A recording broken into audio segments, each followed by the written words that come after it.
It's Wednesday, March 14th, 2012. I'm Rem. I'm Scott. And this is Geek Nights. Tonight, the Order of the Stick.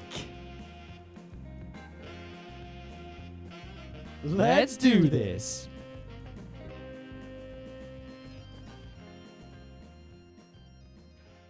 So this morning, I had a pleasant surprise. I woke up, and who should be at my door but BK? That's not a surprise. I checked the weather. Yeah, I knew but that there was smooth sailing, so the pirates would definitely be in town. But I woke up late, so I thought, maybe I shouldn't. My bike's not even ready. What do you mean? BK shows up at your door, you get on his boat. I mean, what the fuck? If you don't do that, you're still stuck in like the beginning of the game. You can't get anywhere. Because my boat. Where are you gonna get in life if you don't ride the pirate ship? My boat wasn't ready. You're never gonna see the Silver Sword shop, even if you had 1,000 coins to buy. It took me a while. I had to pump my tires up and do greasing and all this stuff to my bike. In advance. I did not. Because I checked the forecast. But I was busy burning characters. As a good sailor should. So we'll see. It's biking season, and Scott and I are actually in the New York 5-borough tour thing. It's not a race, it's a tour. Yeah, but people do. Little kids are in it and shit. Yeah, but people do treat it as a race, but they put those people in a group by themselves. I'm sure there's some people who can try to race. I'm going to go as fast as I can. I'm going to try to set a time. It's only 40 miles. It's not even that far. I'm just going to go and go. I am going to try to get a time lapse of the whole thing with the GoPro. I should try to do the same thing. Actually, you know what I'll do? Tomorrow morning, I'll get a time lapse of my commute. I do the same thing, but how are you going to attach your GoPro to your bike? I have a thing that mounts it to my handlebars. You got these special extra handlebar Yeah, it was like $8. Yeah, that's what I noticed is I bought it, and then they didn't come with that handlebar mount, and I was like, what the fuck? Oh, so you bought it too? Yeah, I was like, none of these fucking things will go on handlebars, and I go on Amazon, and I type it in, and I'm like, oh, you make me buy an extra fucking thing, you pieces of shit. I'm not sure, I want to try a time lapse with the handlebar, and then a time lapse on the helmet to see which one, the thing works is, I don't better. even need to do a time lapse, I can just do a full lapse. I could do that too, but who's going to watch 25 minutes of me biking through Williamsburg? In post, you speed it up, fast Yeah, forward. you know what happens when you speed it up? It drops frames, so why even bother taking them? Why not? Because you can adjust in post and get it exactly the right length you want it to be, as opposed to presetting the length and who knows what'll happen. All right, you try that, and I'm gonna do it the way I know editing video. But with our powers combined now, we can do the 3D thing once they release that. It's gonna be dumb. Well, it'll do real 3D. It's just, do we want to do real 3D or not? Do we need to? No, it's dumb. How is it dumb? What if you want to do mocap or something? Nobody can watch it. Yeah, actually YouTube supports 3D. Nobody has the glasses in the shit to watch it. You know, the sad thing is you forget because you're old. Except for when you go to PAX at the NVIDIA booth and they have the little demo machine. No one has that shit. No, Scott, you forget because you're old, but punk kids who are into PC gaming seem to all have that. So an audience of 10 dudes has that shit. Yeah. Yeah. So it's worth it. We're going to make a special video just for those 10 dudes. No, we'll make who bought the crazy NVIDIA goggles and have the right video card. We'll make one particular 3D video or two. Yeah, you know what it is? It's me giving you the finger. I just want to try it out. 3D finger. I also want to try stuff like... You don't even have the goggles. You don't even know if it works. I also want to try stuff like doing 2 cameras in the same event. Like a lot of snowboarders put one on their helmet and one on the snowboard looking back up at them. Oh, yeah, it's necessary. So we could do stuff like that. We can lend and lease. We'll see. Anyway, yeah, we're biking to work because it's warm out. And cons are coming up. So in the news, our friend Daryl Surat is going not to PAX and not to Anime Boston. How could you not go to PAX? Your nerd card revoked. And not to Anime Boston, where he is a fixture. But he's going to Sakura-con. Well, if he's never been to Seattle, I mean, trip to Seattle, not bad. But he could go to Seattle for PAX. That's when he should be going. Because I love Daryl, and we're super into anime. Daryl's super into anime, but Daryl is also super into gaming. Yeah. But I do forgive him a little because the reason he's going is to see Kawajiri Yoshiaki. Well, that's his jam. That is his jam to a degree that I cannot fault him. Though, I would not skip PAX if Lincoln, Kennedy, Imhotep, and Jesus. Why would I skip PAX for any of those guys? I wouldn't even skip freaking Zenkai-Con for any of those guys. I can't think of... Really? You wouldn't to meet Imhotep? No. Why not? What would I say to Imhotep? How'd you build the fucking pyramids? And what would he say? I don't know, however he fixed the pyramids. He wouldn't understand what I was saying to him, and he would probably say, Clearly, if there's a convention where they're all there, there's a moderator on the panel who speaks ancient Egyptian. Who on earth currently living speaks fluent ancient Egyptian? Imhotep.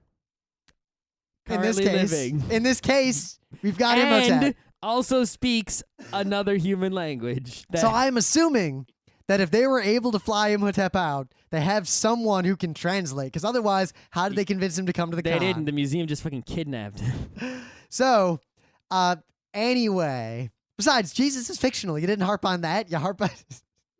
So, Kawajiri, if you didn't know, and you should know, we haven't done a lot of anime shows lately, and when we have, we've just reviewed shows. But he is famous for anime that you shouldn't watch, but you probably should watch. Like, I don't know, Wicked City, or maybe Demon City, Cyber City Oedo, Vampire Hunter D, the new one, not the old one. Mm-hmm. Well, at least recently. I don't know if he did anything on the old one. I actually don't know much about the old one now that I think about it.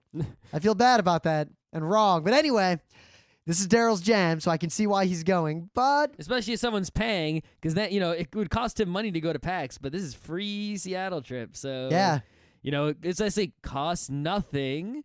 Go to convention for your jam, or I'd still go to PAX, but I mean, even if it costs all the monies. You can tell there's not so much anime news lately. No, so I'm gonna do a geek bite because there's no news. So I was trying to think of what comics I read recently, and I haven't read that many comics recently, although I've still been buying plenty of them, mostly because I've been watching Running Man. But now that that's done, I'm reading again. So anyway, I read Princess Knight by Tezuka, which is famous Tezuka shoujo manga. I have not read it yet, though I know the end. Did you know? I know how it ends. It's not a surprise. Yeah. Did you know it's only 2 volumes? Oh. Let me borrow it now. And I'll read it's it. only 2 volumes. That's it. 1, 2, done. I guess I kind of had this impression there was a lot of it. Yeah, I had a feeling. I also thought that it was a big long manga like Astro Boy with a bunch of volumes, but it's not. It's only 2 volumes and that's it. It's pretty good. It's got a lot of cool stuff. It's got some cool characters. The pirate guy is the best. There's an awesome pirate. And also there's an evil witch, but the evil witch's daughter is actually kind of awesome because there's this whole thing going on where the evil witch wants the daughter to be an evil witch, but the daughter's like, whatever. I don't really want to be an evil witch. Hey, my mom's making me do this evil witch shit, but come on, let's go and have fun or do whatever, She's pretty cool and awesome. The thing is, but it's not the best ever, right? It's not the best Tezuka, at least, not in my eyes. Because sort of, the plot goes and goes and goes, and it's going a good direction, and then it sort of meanders a bit, like he doesn't know where to take it, and then he wraps it up. And that doesn't know where to take it kind of wishy-washy part about 70-80% of the way through is kind of, what's going on here? All right, this kind of cool stuff, but it doesn't really, it's not in the same, it sort of gets you out of the flow that you had going with the beginning parts. But yeah, Princess Knight is Tezuka. It's excellent, and because it's only 2 volumes, you should buy that shit. So I suppose it's I also will read historically significant. And it'll give us a Wednesday show. Maybe. If that's not redundant with the Geek Bite I just did, which was barely much of a Geek Bite at all. I just, since there's only 2 volumes, what do you want me to say about it? It's a story about this girl who, when she's born, right, God and all the angels, right, God's standing up there and all the angels are like, all right, make sure you give the boy hearts to the boys and the girl hearts to the girls. The angels are distributing the hearts. And one of them, by some circumstance, gets a boy heart and a girl heart. But it's a girl, but it has both hearts. So she's total badass, right? And it's sort of sexist. Because girls can't be badasses. Well, it's sort of sexist, and it's also not at the same time, right? Because on the one hand, it's okay, the boy heart makes you courageous and, awesome at fighting and stuff like that, and the girl heart makes you pretty and beautiful and sweet. And it's sort of all right, that part is sexist. But at the same time, it's well, they're both in this girl, so, it's still giving you this girl who's also badass and whatever. But anyway, so she's the princess, but totally pretending to be the prince so that she can, be the king or whatever eventually. And of course, people try to find this out and uncover the secret so that other people can be the king instead, and, all this sort of stuff. And then she, meets boys, but then, she's switching between being in a costume, dressing as a girl and dressing as a guy, and going in disguises. The guy she likes hates her when he thinks it's the prince, but is like madly in love with her and thinks it's this beautiful girl who went to the dance, Cinderella style. That kind of stuff's going on. So that's what it's about. And That's how that is. The angel, because he fucked up and gave 2 hearts to one person, right? He's coming down, trying to, correct the mistake. But it's like, well, you don't really want the mistake corrected. And there's all kinds of situations where, like, she loses 1 heart, now she's all girly and she can't really fight. But then she has to fight because she's dressed as the prince and a guy shows up with a sword. And then maybe the heart switches back, the other way. And now she's not girly anymore. So, like, the guy wants to get with her, but she's like, whatever. I got a boy heart now. I don't want you, right? I feel like this would be very different if it was, instead of hearts, it was genitalia. Yeah. Pretty sure she has the girl genitalia the whole time. Pretty sure? Yeah. It's Okay. it's very, there's a lot of Rosa Versailles going on.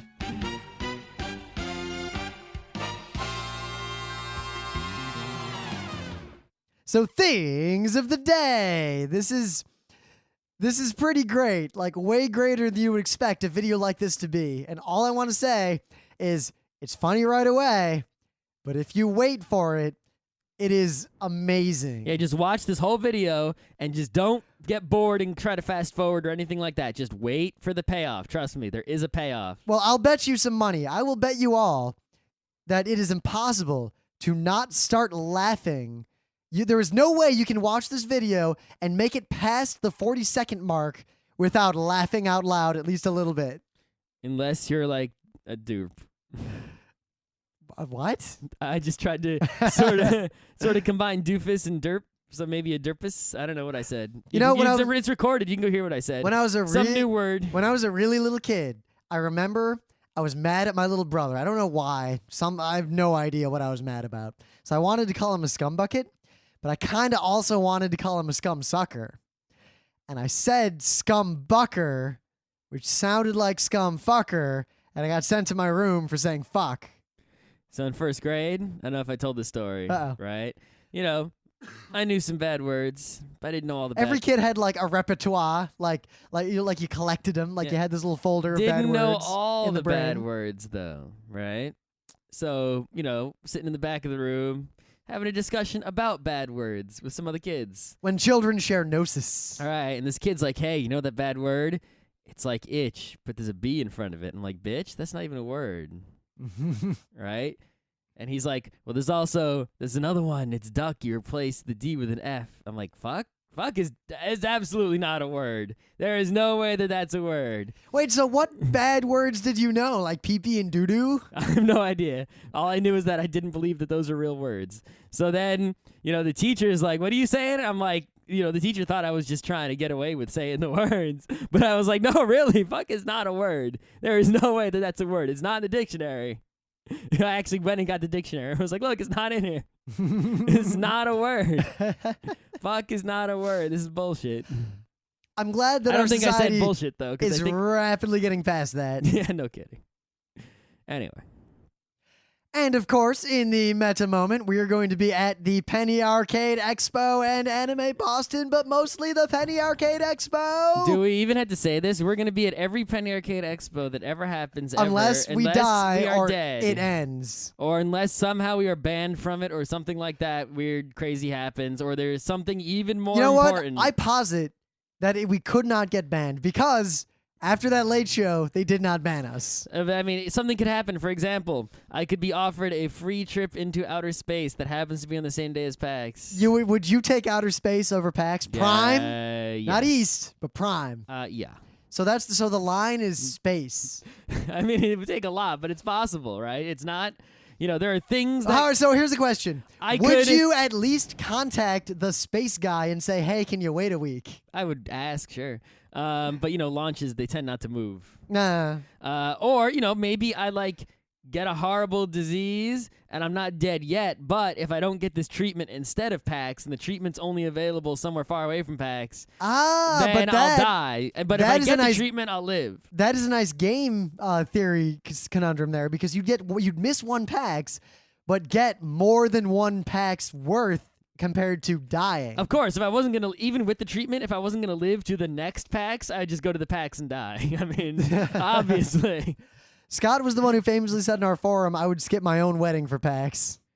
Well, I mean, if the person wasn't, if the person wasn't okay with that, I wouldn't be marrying them, Yep, right? yep. So, But yes, we will be there. We are doing Let's Play money-making game. We are doing the Geeknights tabletop workshop, where over the course of 2 hours, we will teach the entire audience in the tabletop workshop room, which is a classroom with tons of seats and tables in the audience.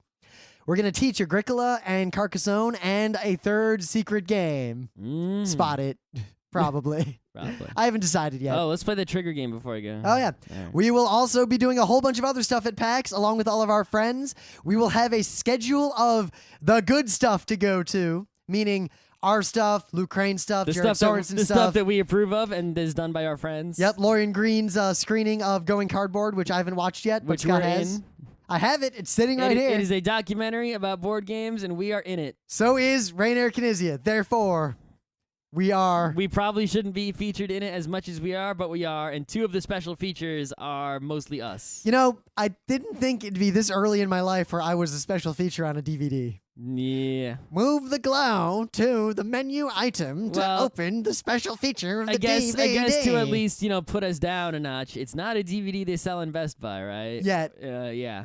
So, Best Buy. I haven't been inside of a Best Buy in years. I've been to some of the Manhattan ones while waiting to do something because I was like, I'm standing on the street. I have to be somewhere in 15 minutes, but right where I have to be is right next to me. What am I going to do for 15 minutes? There's a Best Buy here, and there's nothing else here. All right, let's go inside. So, yeah. And let's walk out without buying anything. Anyway, we will be at PAX and Anime Boston. Anime Boston, we're doing 1, 2, or 3 panels. I got to check my scheduling and all that. But anyway, the book club book, which we'll do a show on announcing shortly, will be The Hunger Games because everyone's making a big ruckus about it. Mm-hmm. I read enough to realize that it's not. I started reading it thinking it was going to be a bad book, and I was going to make fun of all my friends for recommending some kid's book. But no, it's pretty good. Pretty 1984. Maybe I'll still end up making fun of it. You may. It could be a Firefly situation. But it was pretty good. I don't think you'll dislike it. Unless you want to dislike it. I don't, I just go into it. It's hard to say. All that aside, this Friday, there's a Nerd NYC board game night. We've missed several between me going to India I and went to the last conventions, one. and I've missed several. Well, I missed. They had some bonus ones lately. Like there was one on a Tuesday. I would have gone, except I had stuff to do. Yeah, I did not go to any bonus ones. I only went to regular ones. Trouble is, it's bike season. Yeah. Also, I can't leave my bike at the Nerd NYC night unless I ride my shitty bike to work. I just ride my bike home, then go to Nerdwite, or not ride my bike that day. But I want to ride my bike. I think I'm going to ride my shitty bike to work on Friday morning if it doesn't rain. Anyway, so you should also remember the internets exist, and we are on the internets. So if you Facebook, Google+, Twitter, iTunes, websites, anything like that, you can follow, subscribe, join, grab, whatever us, and get our stuffs and hook up with us in a social way and follow our shit, and you'll be notified about all our goings-on internet-wise. Most of them are pretty good. Yeah. Most of them. Most. So, way back around 2003, which was a decade ago almost, we discovered and Well, that was the webcomic like high life, right? I think BBOCS had already died, but there were some other ones. I think that might have been before when it came back and died again, though. No, because it was all freshman year. No, it was sophomore year, some of it, because we were in Colony. I will look it up, old man with your Alzheimer's. Introduce Order of the Stick while I look this up and prove your Alzheimer. So, we played the D&Ds in those days because we didn't know better, and there was no better in those days. I know, we had not yet met Luke Crane. I Right. knew the alternatives to D&D were like Shadowrun, Shadowrun, Palladium Call of books, Cthulhu, Yep. White Wolf, Legend of the Five Rings, Rifts, older 7C, and older versions of L5R. Dungeons and Dragons. I said Legend of the Five Rings. I think you said Legend of the Five Rings. I said L5R, so Yeah. it didn't match up. I remember D20. There was there was a bunch of D20 stuff like Star Wars D20, Cthulhu D20, Right. Anyway. Old Paranoia. Yep. Oh, paranoia. True. Okay. So anyway, we played D&D, and D&D jokes were funny, like jokes about rolling D20s and casting magic missile at the darkness and all those types of jokes. They were good jokes. I mean, and very they're often, still good jokes. Very often you would say something like, "Guess he didn't make his saving throw against flatulence or whatever the issue was. Jesus saves and takes half damage. Classic. All right, so Scott, Bad Boys of Computer Science was dead in 2003. I told you. But it went through summer of 2002, where we were not, in fact, freshmen at RIT, and where we were, in fact, living in Colony. Whatever. Anyway, so you're an old man. You're Sure. wrong. I'm gonna read these BBOCSs while you. that's continue. a good idea. Not you too, Tribes too. All right. Anyway, so Oh my God, I remember every one of these strips. of course Anyway. you do. Why wouldn't you? So in the webcomic heyday, right, one of our friends discovered this webcomic called Order to the Stick. So he told us about it. We started reading it. And it started out as just this party of adventurers, pretty typical, the big fighter leader guy, but he was also smart, so he wasn't so stereotypical. The Fifi girl, all rogue you-like. The stupid bard as opposed to the spoony bard. Well, he's also spoony. The really stereotypical Thor dwarf cleric guy. And the evil hobbit kind of guy. Halfling, whatever. Oh, and then the elf wizard, who is sort of androgynous. Yeah, they made a big deal. That was like one of the running gags was, well, is it a man or a woman? They really haven't really answered that either. It's obviously man. And the spouse is also androgynous. Obviously a woman. Anyway. Right. Well, former spouse. Oh, spoilers. So, anyway, so they're adventuring, not really for any particular reason so much, at least not that I can remember. And basically the whole comic just starts out with this sort of, not the greatest artwork, pretty much circle heads, and I almost could draw it if I put enough effort into it. And making all the D&D jokes in the world. Jokes about flumps, jokes about... Well, let's see. The first strip, and this is why you'll feel old if you've read this before, is a joke about the conversion from second ed to third ed. Oh, boy. Second one... So pretty much when we got to RIT is when third ed came out. So this, failed listen check joke, singing to tell a guy to jump over the pit, and then singing to bluff over the pit. Bluff, the stupid ogre. bluff, the stupid ogre. You got the Banjo the Clown, Yep. deity jokes, right? My favorite spell in all of newer D&D, Expeditious Retreat. I forgot about that one till just now. Excellent. All It's a right. good spell. It is. So telling D&D jokes pretty much with webcomics. But then as time went on, of course it starts out with boring dungeoning. Well, I mean, not boring dungeoning, just silly dungeoning. And, there's an awesome bad guy, Zycon the Lich. Can't do better than the Lich, especially since he's awesome with his skull head and his phylactery and his robes and his... Oh, yeah, Zycon is the best. So, they're fighting the Zycon or whatever. And then, over time... He's like, well, we sort of finished this dungeon. Let's start to build a plot here. And he starts to build up this plot going on. And he just kept going with it and getting it bigger and bigger and bigger. And it rolled up into something kind of epic and awesome. And he managed to somehow continue to tell D&D jokes while also keeping the plot going, while also having the strong characters. So then in addition to the D&D jokes, it also has, its own... humor, just, character humor. And I didn't realize how popular it was until he just kickstarted for like $1 zillion. Yeah, it's one of those things where you're not going to see a lot of, like, people don't cosplay that much as it. Like, I've never seen an Order the Stick cosplay in my life, but now I'm cosplaying Zycon. I don't see mashups. It's one of those things that's just solidly popular. Yeah, you never see like a thread in a forum about it or anything like that, right?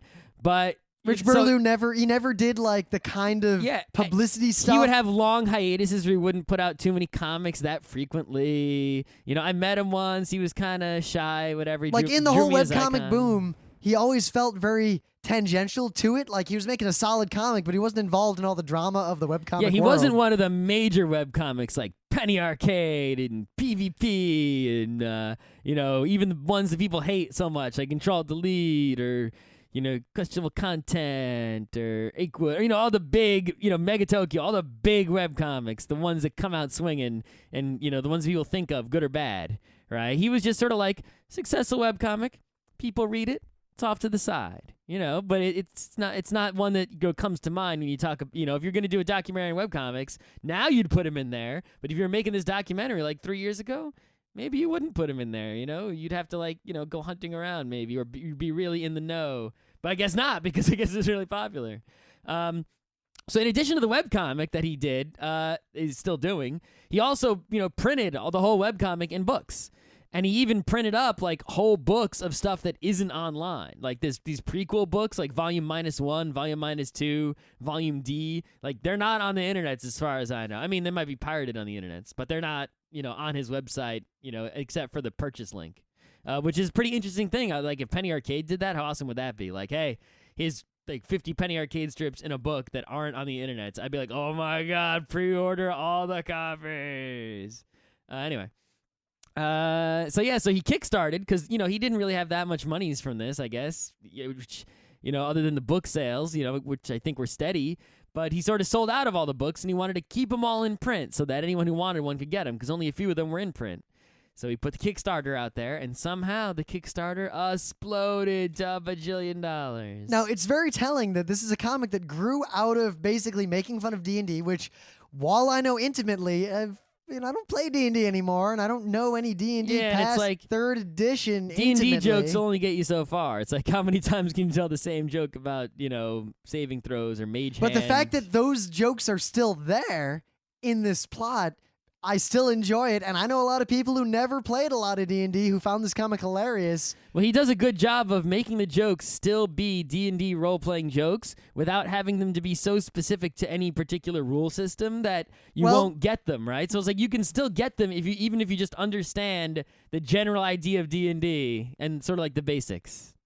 That, hey, bards sing songs, and, when a bard sings a song, it has a magical power that influences people and helps them, and gives them boosts. You don't need to know the specific rule that, like, bard song gives +1 to your skill roll, whatever it is.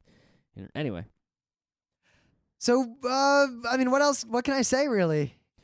I guess It's we a can talk great about comic. some of the awesome stuff that's in it, particulars. Like, Well, you just want to talk about Zycon. I was about to talk about Zycon.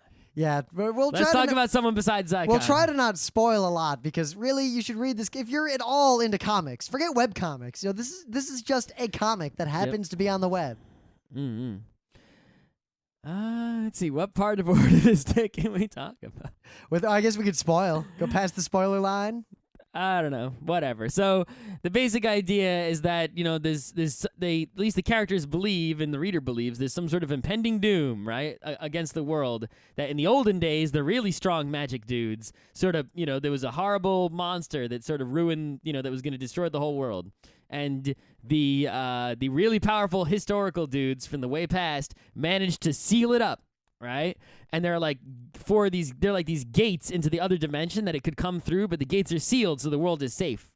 Right? But that first dungeon they were in the whole story, and also some of the subsequent places, were at these gates. And, Zycon and whoever wants these items of power, because everyone has different beliefs about exactly what the deal is, some horrible spell you can cast at the gate to get powerful or do evil or whatever, or maybe do good. So it's like the good guys want to keep the gates sealed and the bad guys want to open it. It's actually kind of similar to Golden Sun, where like the towers, where at first it's like the good guys are like, no, we can't let the bad guys fuck with the towers. And then it's like, all right, let's just go fuck with all the towers now and see what happens. But they don't want to let the evil thing get in and destroy the whole world. So they want to keep the thing sealed out and whatever. And in the course of doing this, they travel all over the world, and characters sort out their personal dramas, and you discover all sorts of oh, that was really that. Oh snap! Kind of stuff. Well, I think what I like about the comic is that one, it's clever. Like it's cleverly written. The writing's good. The dialogue's good. The characters are good. But specifically, the characters are very deeply fleshed out and actually react in interesting enough ways to where I'll actually put up with similar jokes being repeated just because the characters themselves are kind of existing in this space and progressing through their shit. Yeah, it has that strong character thing I like. Like a lot of animes and stuff, or, like superhero comics. It's like, okay, you have this guy, and who is he? We talked about this a lot in DC 52, right? Yeah, like Legion of Superheroes. They're Right. just a bunch of Well, there were stereotypes. two guys that weren't stereotypes. The really smart guy, the brainiac guy, and then the other guy, right? And everyone else was just a costume that said something and didn't have any character to them. They didn't have personality. All the Order to Stick characters, even side characters and villains and all kinds, they all have personalities. And the thing is, he's not afraid to change the personalities either. And the thing is, he doesn't so much just change them, but he has this clever... Evolve them. Right, he'll evolve them or reveal them. It's like, okay, this guy hasn't really had a personality. Let's do a reveal like, oh, he's actually been up to something this whole time. So now you can retroactively apply that personality so it all makes sense, as opposed to the character didn't suddenly, change their mind. It's just they were acting that way because, and now they're acting, and now since they're revealed to the reader, now you get to see them acting the way they really act. And the character is suddenly changed, even though plot-wise they didn't change. You're just being able to see the character, whereas before it was hidden. Now, the final thing that really I think draws me to the comic is that, and I don't know if it's a side effect of Burlew's storytelling or just a side effect of the fact that this is a story built in a world that follows Dungeons and Dragons rules directly and specifically and explicitly. But we didn't do things of the day. Yeah, we did. I didn't. Oh, I guess you didn't. Oh, well, you missed it. Oh, well. So I'm just sitting here looking at my thing of the day, and I'm like, I didn't talk about this.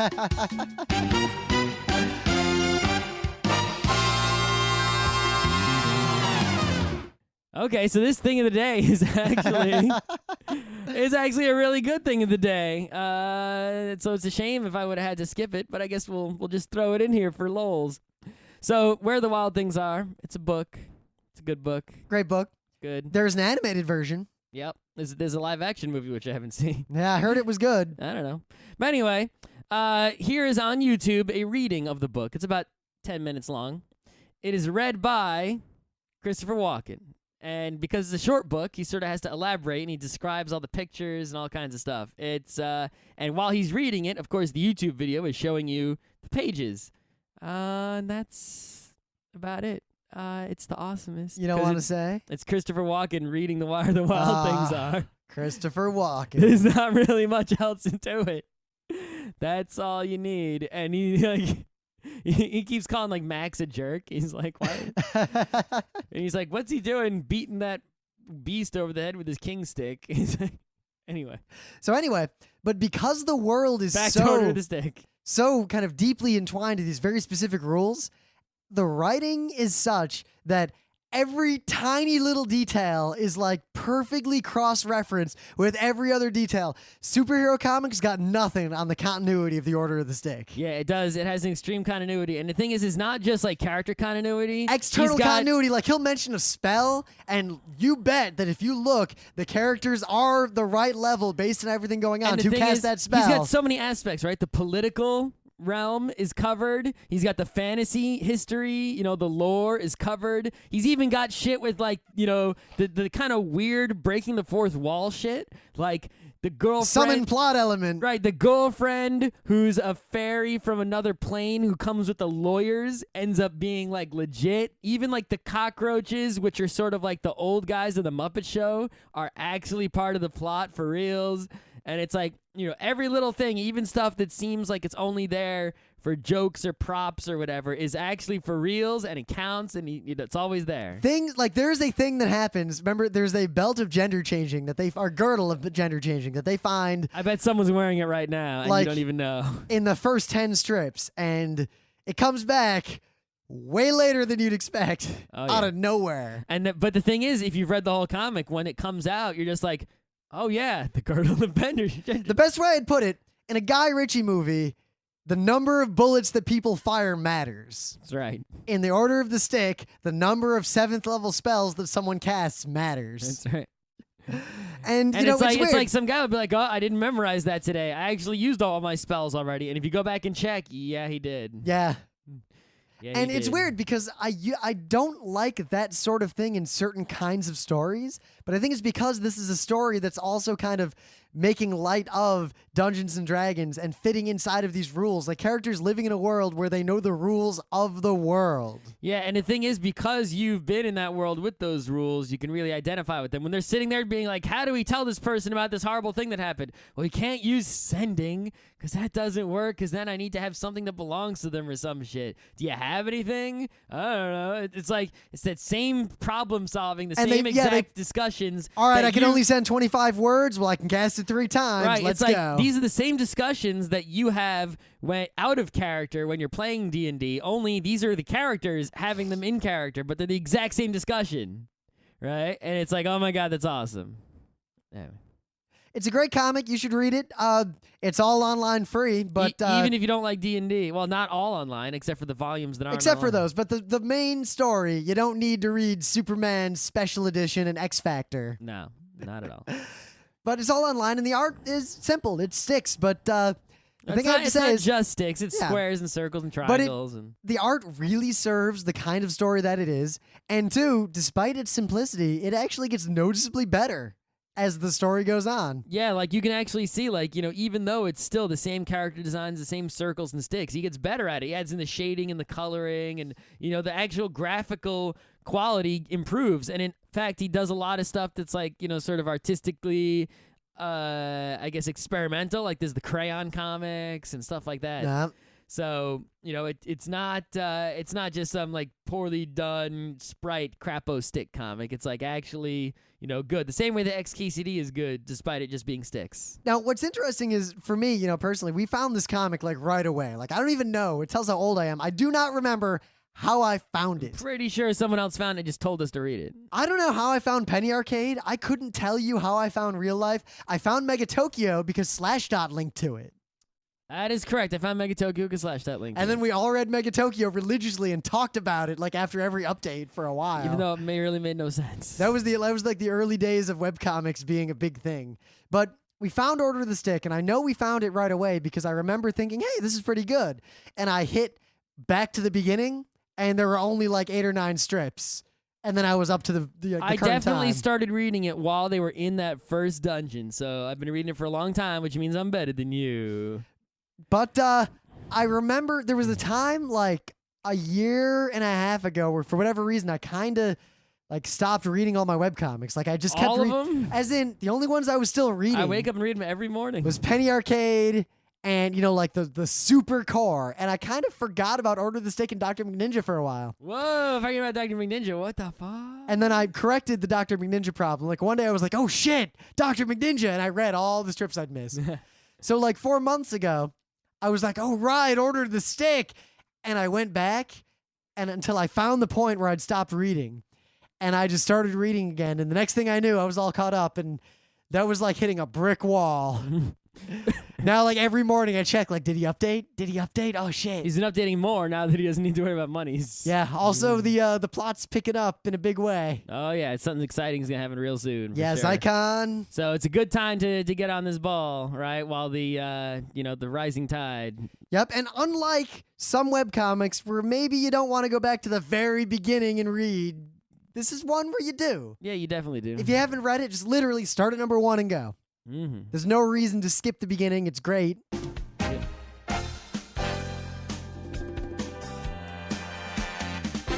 This has been Geeknights with Rim and Scott. Special thanks to DJ Pretzel for the opening music, Kat Lee for web design, and Brando K for the logos. Be sure to visit our website at frontrowcrew.com for show notes, discussion, news, and more. Remember, Geeknights is not 1, but 4 different shows. Sci-Tech Mondays, Gaming Tuesdays, Anime Comic Wednesdays, and Indiscriminate Thursdays. Geeknights is distributed under a Creative Commons Attribution 3.0 license.